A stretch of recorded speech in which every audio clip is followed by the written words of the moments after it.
आप सभी अवगत हैं कि आज दिनांक 28/11/2021 को सरकार के द्वारा आयोजित उत्तर प्रदेश शिक्षक पात्रता परीक्षा यूपी टेट 2021 के संबंध में परीक्षाएं 2 पालियों में 10 से 12:30 तथा 2:30 से 5 बजे तक की 2 पालियों में आयोजित होनी थी, जिसमें सभी 75 जनपदों में के कुल 2736 परीक्षा केंद्रों पर यह परीक्षा की जानी थी, जिसमें 19,99,418 अभ्यर्थी या परीक्षार्थी शामिल होने थे।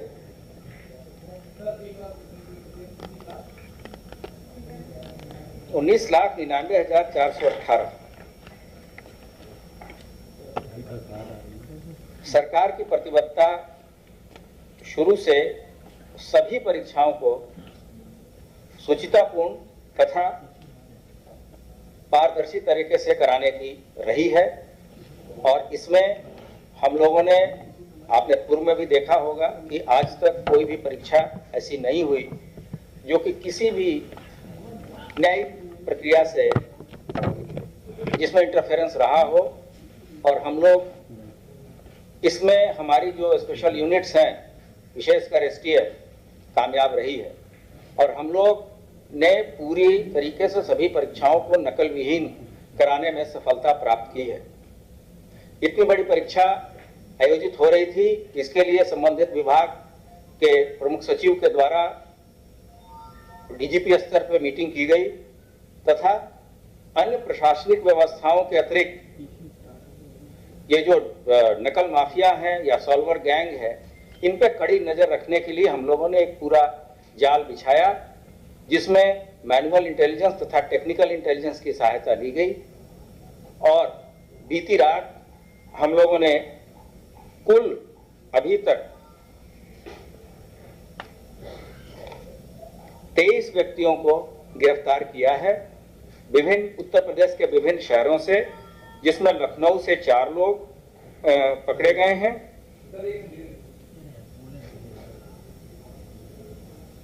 मेरठ एसटीएफ की टीम के द्वारा 3 लोगों को गिरफ्तार किया गया है। एसटीएफ वाराणसी और गोरखपुर के द्वारा भी 2 व्यक्तियों को पकड़ा गया है। जनपद कौशाम्बी से 1 व्यक्ति गिरफ्तार हुए हैं तथा प्रयागराज से 13 व्यक्तियों की गिरफ्तारी हुई है। इनके पास से कुछ फोटोकॉपी पेपर्स के मिले थे, जिनको हम लोगों ने शासन के साथ शेयर किया और ये बात प्रकाश में आई कि ये प्रश्न पत्र वही हैं जो कि परीक्षाओं में आने वाले हैं। तत्काल शासन स्तर से इस पे निर्णय लिया गया कि जो शुचिता और पारदर्शिता का जो बेसिक कंसेप्ट है, उसको मद्देनजर रखते हुए हम लोगों ने, शासन ने निर्णय लिया कि ये परीक्षाएं स्थगित की जाती हैं। ये भी निर्णय हुआ है कि अगले 1 महीने में दोबारा ये परीक्षा कराई जाएंगी तथा इस परीक्षा में जो भी व्यय भार आएगा वो सरकार के द्वारा ही वहन किया जाएगा। इसके लिए बच्चों को दोबारा न तो कोई फॉर्म भरना होगा, न तो कोई फीस देनी होगी। इसके अतिरिक्त ये भी डिसाइड किया गया है कि आज जो भी बच्चे परीक्षा के लिए आए हैं, उनको अपने गंतव्य स्थान पर वापस लौटने के लिए उत्तर प्रदेश यूपीएसआरटीसी के बसेस में एडमिट कार्ड से ही फ्री जाने की अनुमति दी गई है। उनको कोई टिकट लेने की आवश्यकता नहीं है।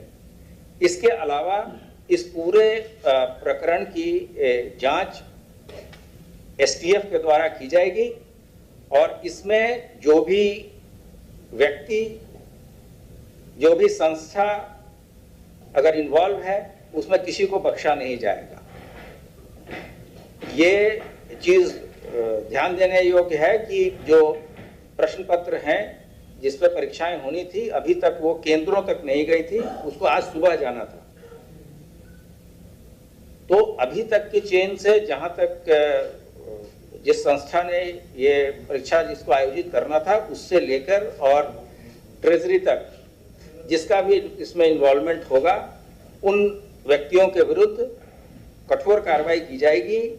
और जो चीज़ें बरामद की गई हैं उसमें कुछ मोबाइल फ़ोन हैं और पेपर के फोटोकॉपी हैं, और इसमें उत्तर प्रदेश के अलावा बिहार के भी कुछ व्यक्ति पकड़े गए हैं।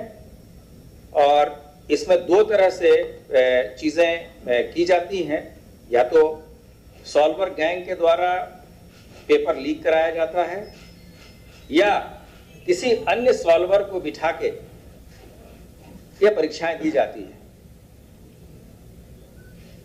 तो जो कठिनाइयां बच्चों को हुई है उसके मद्देनजर सरकार ने ये कदम उठाए हैं। लेकिन जो सबसे बड़ी बात है कि हमारी जो परीक्षाओं को बहुत ही पारदर्शी, शुचितापूर्ण तथा पवित्र तरीके से कराए जाने की जो परंपरा है उसको आगे बढ़ाते हुए ये निर्णय शासन स्तर पे लिया गया है। अब इसमें जो भी आदमी पकड़े गए हैं इसके अतिरिक्त अन्य भी लोगों की गिरफ्तारी हम करेंगे। जो 23 लोग गिरफ्तार हुए हैं उनके बारे में उनका नाम और पते हम पेपर है वो परीक्षा केंद्र पर पहुंचने से पहले लीक हो गया। ऐसी अभी तक की जो सूचना आई है, क्योंकि आज ही सुबह जाना था और रात से ही ये चीजें कुछ लोगों के पास थी, तो ये सभी चीजें विवेचना का प्रश्न है। लेकिन फिलहाल सभी जगह शांति है। लोगों को जिला प्रशासन के अधिकारी और जो विभागीय अधिकारी हैं लोगों को बता रहे हैं, वहाँ अनाउंसमेंट लाउड हेलर के द्वारा किया जा रहा है कि सभी बच्चे अपने घर चले जाएं और पूरी तरीके से शांति व्यवस्था कायम है। अब मैं अनुरोध करूंगा जो हमारे जो सहयोगी प्रमुख सचिव जी हैं वो आगे आपको इसके बारे में अवगत कराएंगे।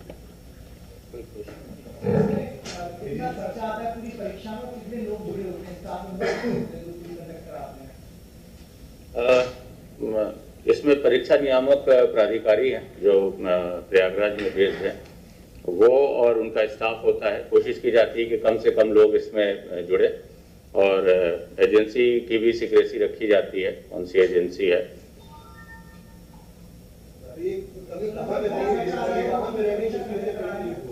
जी अब ये तो जैसा देखिए, ये सभी चीजें डिटेल विवेचना का की बिंदु है, जिसके बारे में अभी कुछ भी कहना उचित नहीं है।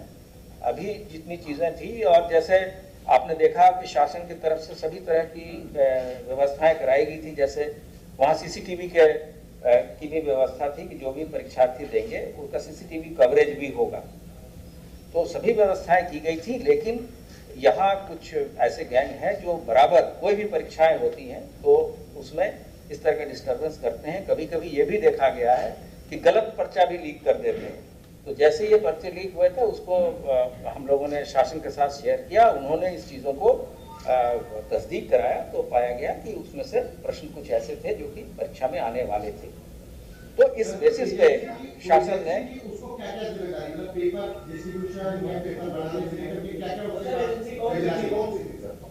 नहीं, एजेंसी तो अभी बताना उचित नहीं होगा। बाकी हमारे जो प्राधिकारी हैं वो परीक्षा नियामक प्राधिकारी हैं प्रयागराज में, वैसे शिक्षा विभाग के अंतर्गत है, और ये जिम्मेदारी उन्हीं की होती है कि वो प्रश्न पत्र सेट कराएं, एजेंसी का चयन कराएं और फिर उसको जिलों की ट्रेजरी तक पहुंचाएं। ट्रेजरी से फिर व्यवस्था होती है कि परीक्षा वाले दिन सुबह ट्रेजरी से निकाल करके वो परीक्षा केंद्रों पे ले जाया जाता है।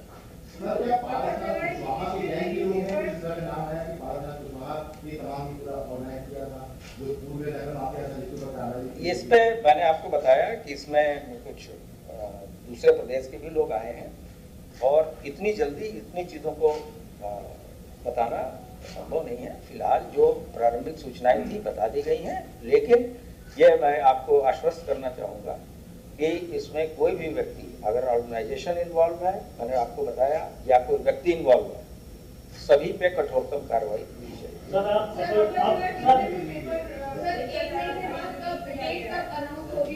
डेट ये मैडम जैसा आपको बताया गया कि ये देखा जाएगा कि अगर एजेंसी ही कॉम्प्रोमाइज्ड है तो हो सकता है शासन एजेंसी बदलने के बारे में निर्णय ले। कहाँ से ये चीज़ें निकली हैं, इन चीज़ों को देखने के बाद ही चीज़ें डिटेल्ड सम्यक विचारोपरांत शासन के द्वारा ये निर्णय लिया वो हम लोग जल्दी बताएंगे। हाँ। ये भी देखना होता है कि इतने सारे अभ्यर्थी हैं हाँ। और उन डेट्स में जो परीक्षा केंद्र निर्धारित किए गए हैं वो फ्री हैं या नहीं है, क्योंकि बहुत सारी परीक्षाएं चलती रहती हैं, तो उनको देखते हुए हम लोग 1 माह के अंदर ही पुनः परीक्षा कराएंगे। अब आप अपर मुख्य सचिव और शिक्षा विभाग के मुखिया हैं, क्या संदेश देना चाहते हैं परीक्षार्थियों को कि क्या संयम रखिए, क्या करें, उनके लिए क्या जैसा एडीजी साहब ने भी अनुरोध किया कि सभी अभ्यर्थियों से हम लोग यही अनुरोध करेंगे और यही निर्देश भी हैं कि उनको पुनः फॉर्म नहीं भरना पड़ेगा, न किसी तरह की फीस ली जाएगी और हम पुनः डेट जितनी जल्दी होगा वो कराएंगे। आप अवगत हैं कि टीईटी की परीक्षा पिछले वर्ष भी कोविड के कारणों से नहीं हो पाई थी, इसलिए हम लोगों ने इस वर्ष ये कराया था और ये घटना हो गई है, तो हम लोग 1 माह के अंदर पुनः इसको संचालित करेंगे। ये जो बैंक पकड़ा गया है तो बिहार के कितने लोग हम सभी का नाम पता आपके साथ कुछ घंटों के बाद से शेयर करेंगे, इंफॉर्मेशन डिपार्टमेंट के थ्रू हम आपको देंगे। लेकिन ये जो सबसे महत्वपूर्ण चीज है कि शासन के द्वारा इस पर तत्काल निर्णय लेते हुए कि परीक्षा की पवित्रता और शुचिता में आंच न आए और जिस तरह से अभी तक की सभी परीक्षाएं हुई हैं उसी तरह हम आगे भी कार्रवाई करेंगे और नकल माफिया जैसे अन्य माफियाओं की कमर तोड़ी गई है, नकल माफियाओं की भी कमर